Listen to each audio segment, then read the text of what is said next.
জুলাই আগস্টে স্বৈরাচারের পতন ঘটানো, অভ্যুত্থানে নেতৃত্ব দেওয়া তরুণরা নতুন রাজনৈতিক দল গঠনের প্রস্তুতি নিচ্ছেন। আগামী জানুয়ারি-ফেব্রুয়ারির মধ্যেই এই দলের আত্মপ্রকাশ ঘটতে পারে। তবে এখনও তারিখ নির্ধারিত হয়নি। এরই মধ্যে তাদের দল গড়ার প্রস্তুতি নিয়ে তুমুল আগ্রহ তৈরি হয়েছে। অনেকে কিভাবে কোন প্রক্রিয়ায় দলটি গঠন হবে তা জানতে কৌতূহলী।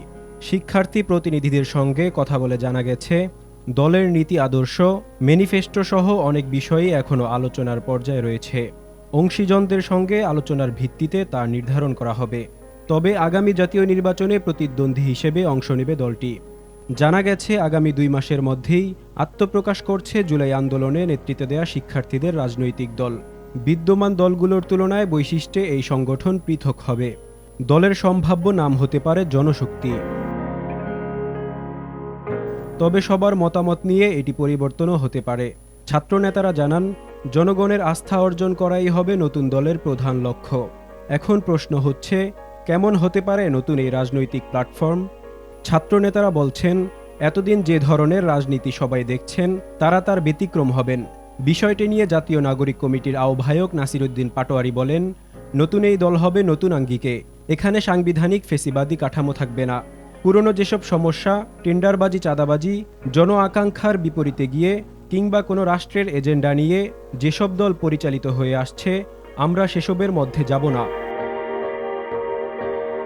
জাতীয় নাগরিক কমিটির মুখপাত্র সার্জিস আলম বলেন, নতুন যে রাজনৈতিক দল আসবে, আমরা আশা করছি তারা কথার মধ্যে সীমাবদ্ধ থাকবে না, কাজের মাধ্যমে প্রমাণ দেবে।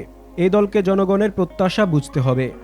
বিগত সময়ে ক্ষমতা কুক্ষিগত করে রাখার জন্য দলগুলো জনগণের প্রত্যাশা বুঝত না। আশা করি এ দল তেমন হবে না।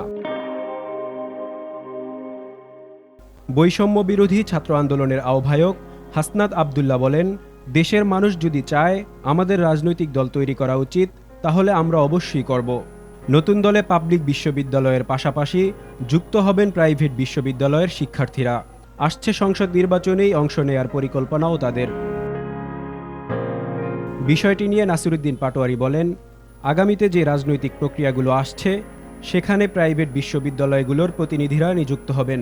সেখানে তারা সর্বোচ্চ পর্যায়ে আসীন হবে। তিনি বলেন, আগামী নির্বাচনে আমরা প্রতিযোগিতা করব।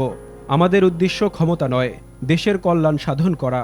যদি গণহত্যার বিচারের আগেই নির্বাচন হয়, তবে আমাদের লক্ষ্য থাকবে যে কোনোভাবে খুনিদের বিচার করা। কি হতে পারে দলের নাম, অর্থের উৎস কি, এ নিয়ে নাসিরউদ্দিন পাটোয়ারী বলেন, আমরা আন্দোলনগুলোতে জনগণের মতামতকে গুরুত্ব দিয়েছি।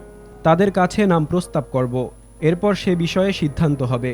তিনি জানান, জনশক্তি নামে তাদের দলের নামকরণের একটি চিন্তাভাবনা রয়েছে। অর্থের উৎসের বিষয়ে তিনি বলেন, আমরা ক্রাউড ফান্ডিংয়ের বিষয়ে যাব। আন্তর্জাতিক বা দেশীয় যেসব ফোরাম রয়েছে, সেগুলো নিয়ে বিশদ পড়ালেখা করছি।